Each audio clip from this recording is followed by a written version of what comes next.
KFC boss, fried chicken millionaire, and his story of being rejected 1,009 times.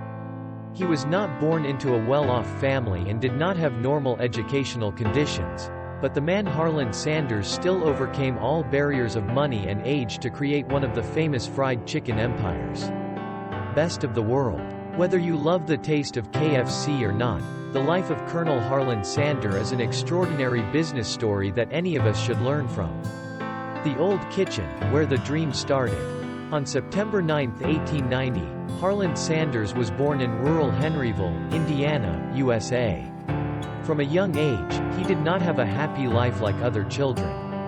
One afternoon in 1895, his father returned home with a high fever and died when he was only 6 years old. On September 9, 1890, Harland Sanders was born in rural Henryville, Indiana, USA.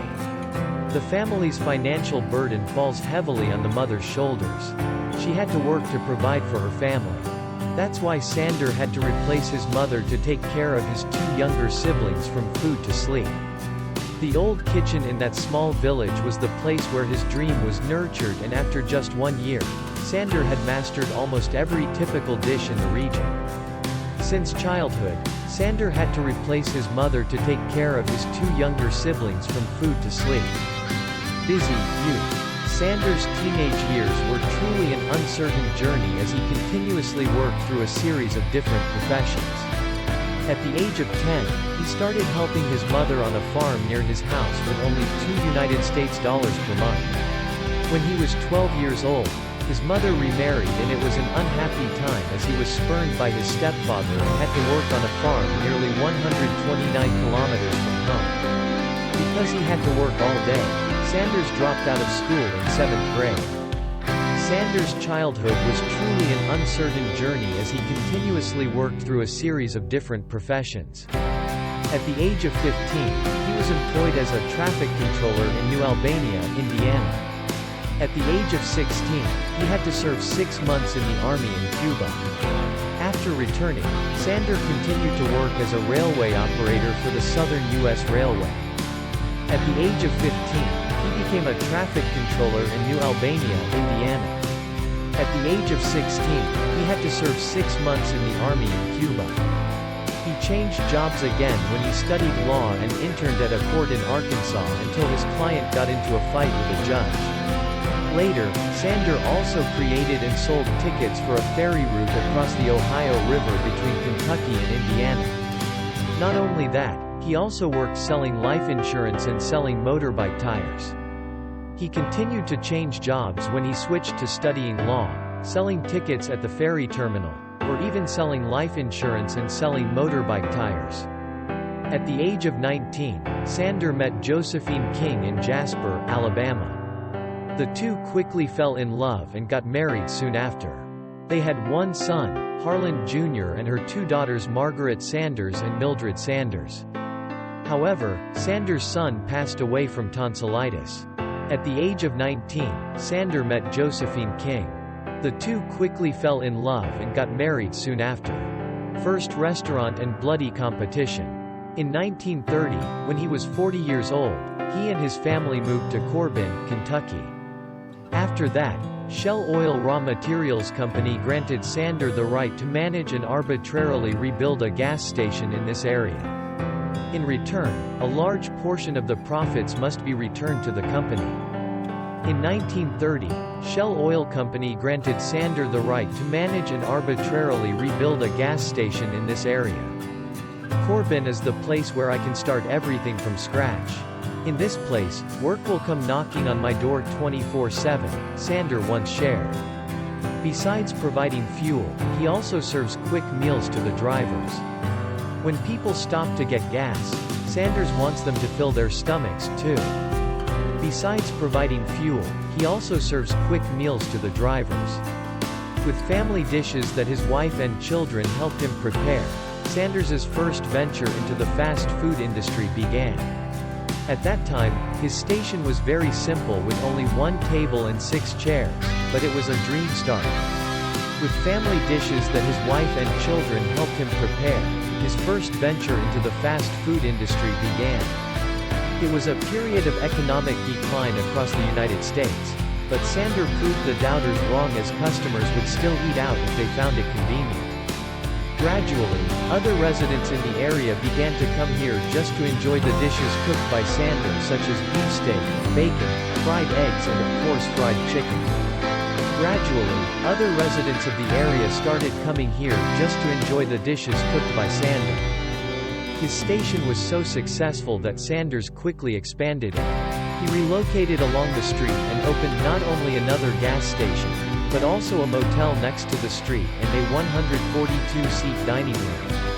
Because he knew very little about restaurant and hotel management, Sanders decided to enroll in an 8-week course at Cornell University to better understand business. His station was so successful that it repositioned the entire street and helped him open a series of different branches. However, his store quickly encountered competition from a gas station next door belonging to the Standard Oil Company. When he realized that Sanders' store advertisements were appearing everywhere in the area, Matt Stewart, Sanders' rival, was extremely angry. However, his store quickly encountered competition from a gas station next door belonging to the Standard Oil Company. Stewart used unfair competition when painting over Sanders' advertising boards. Upon hearing the news, he and his 2 store employees quickly went to the scene. Upon arriving, Stewart suddenly pulled out a gun and shot dead Robert Gibson, manager of Shell Oil in the area. Sanders immediately returned fire and wounded Stewart in the shoulder. Afterwards, Stewart received an 18-year prison sentence for murder while Sanders was completely innocent. Stewart used unfair competition when painting over Sanders' advertising boards. 11th spice. With his restaurant, Sanders always experiments with fried chicken with many different spice mixtures. His reputation began to grow when he found a way to combine 10 herbs and spices with crispy fried dough to create a chicken dish that is famous throughout Kentucky. It seems that since starting the fried chicken business, Sanders is no longer passionate about anything else. No hobby other than the fast food business could appeal to him. His reputation began to grow when he found a way to combine 10 herbs and spices with deep-fried dough. In 1935, the governor awarded Harland Sanders the title of Kentucky Colonel, honorary colonel of the state of Kentucky. This title is the highest honor for a citizen of the state.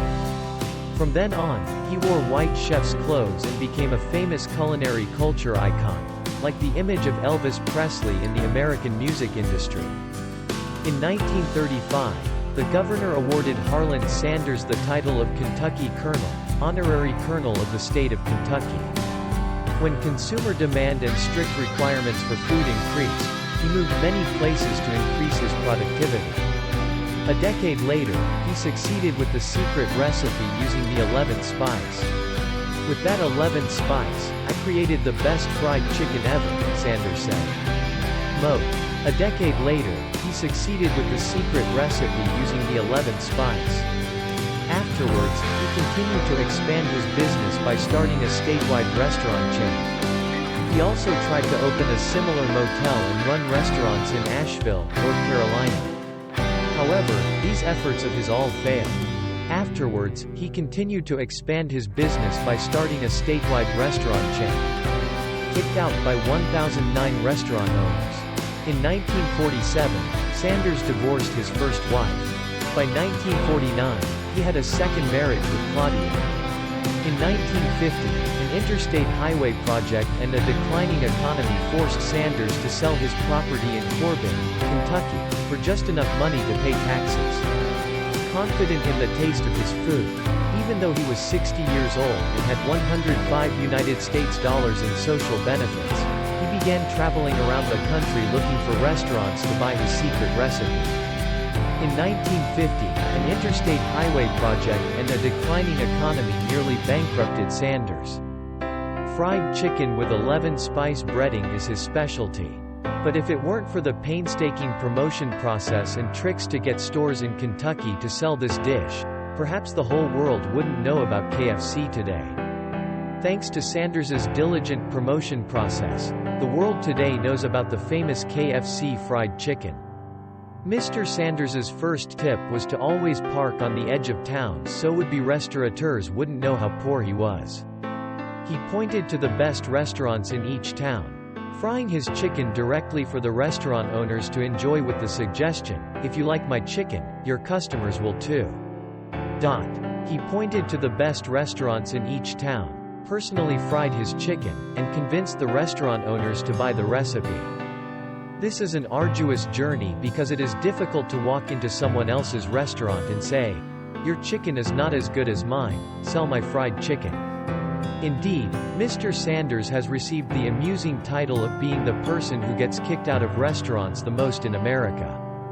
Indeed, Mr. Sanders has received the amusing title of being the person who gets kicked out of restaurants the most in America. I was rejected 1,009 times while driving across the country for 2 years to find a restaurant that accepted my fried chicken recipe and started building my restaurant.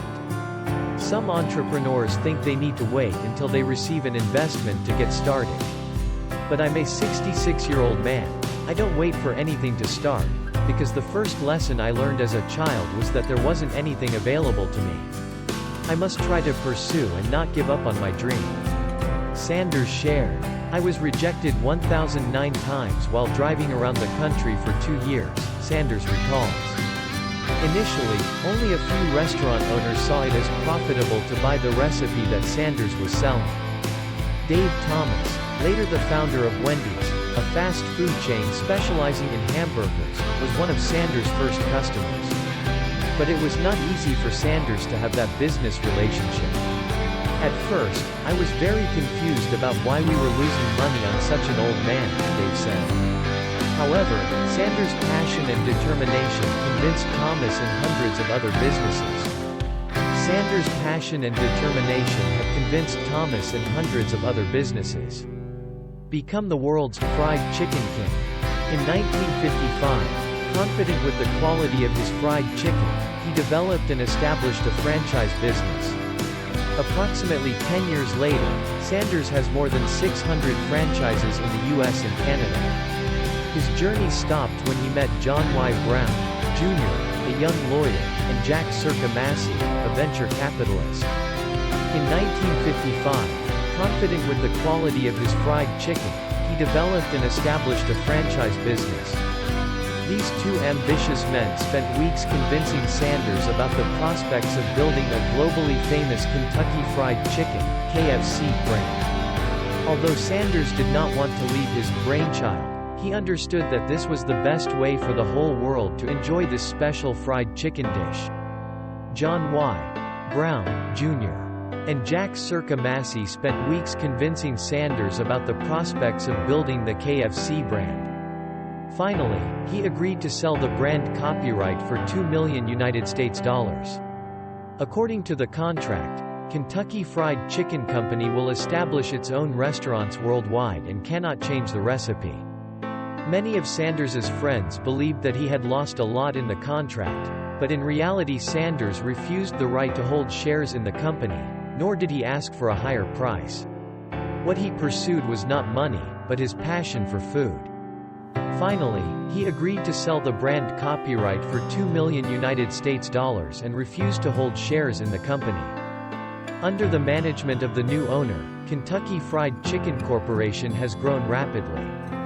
The company went public in 1966 and was listed on the New York Stock Exchange in 1969, then was acquired by PepsiCo in 1986. Kentucky Fried Chicken Corporation has grown rapidly. By 1986, the company was acquired by PepsiCo.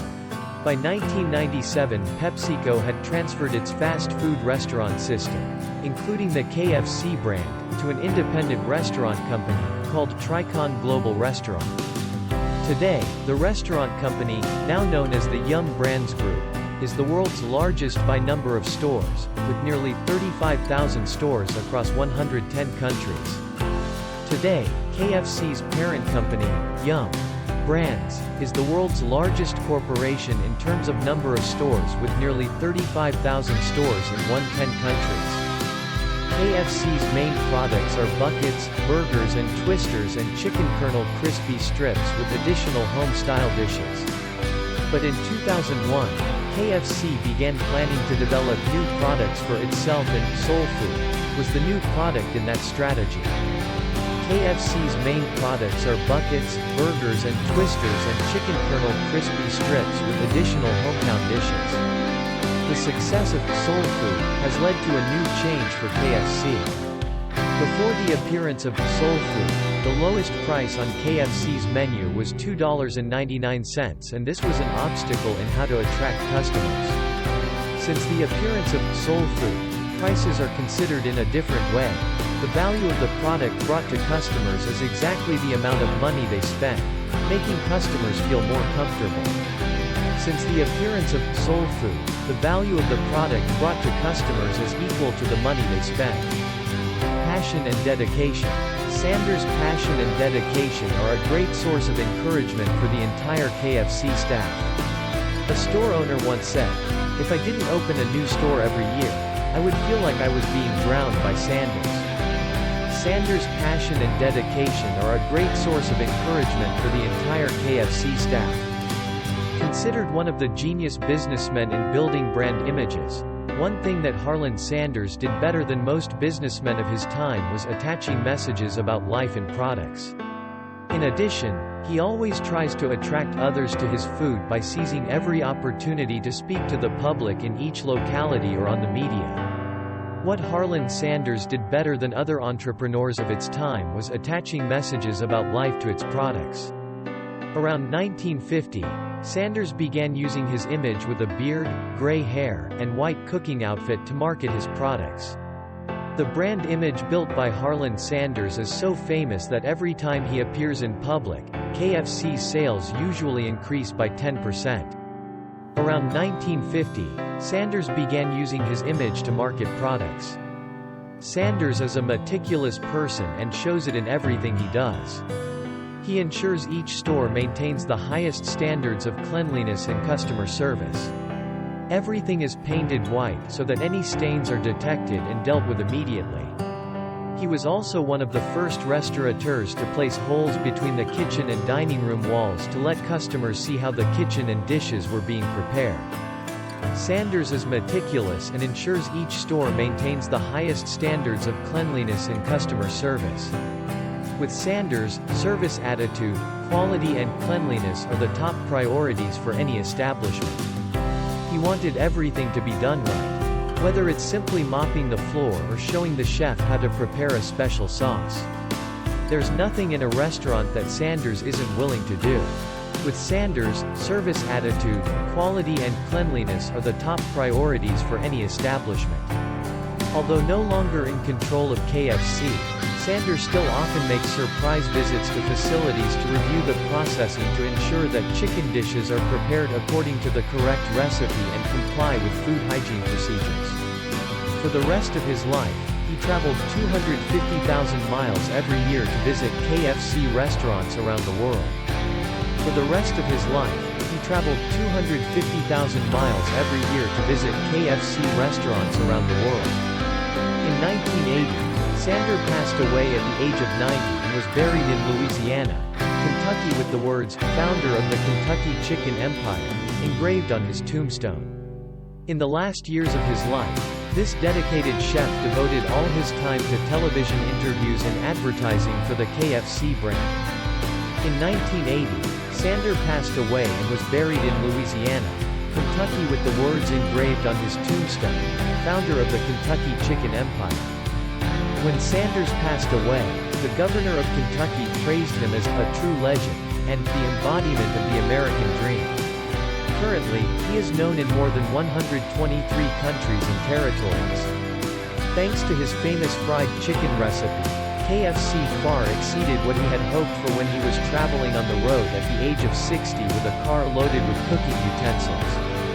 When Sanders passed away, the governor of Kentucky praised him as a true legend and the embodiment of the American dream.